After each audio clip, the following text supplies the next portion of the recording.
Salam bahagia semua. Dalam hidup ini, kadang kita tidak terus menang, tetapi kita semakin dekat.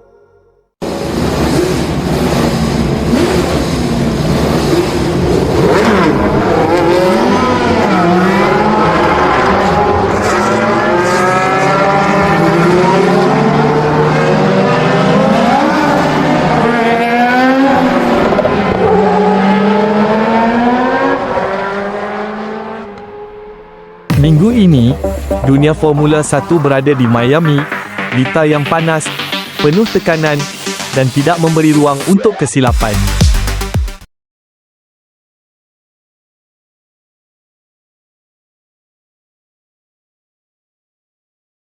Dalam sesi kelayakan, Leclerc menunjukkan sesuatu yang luar biasa.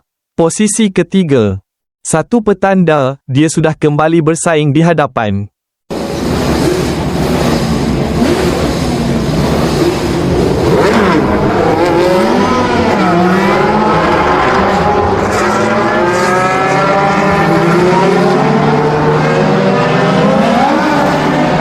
Dan dalam sprint race, sekali lagi, podium tempat ketiga. Ini bukan kebetulan, ini adalah konsistensi.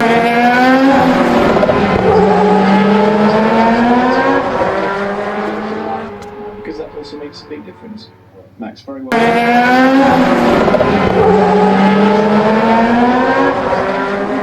Dalam hidup kita, kita juga pernah berada di tempat ini. Sudah hampir berjaya, tetapi belum sampai.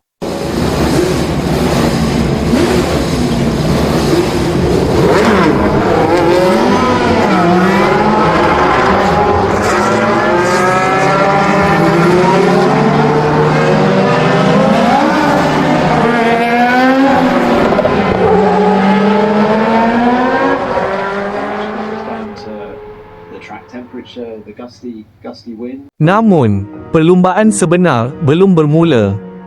Ahad ini adalah penentu. Adakah ini minggu kebangkitan Leclerc?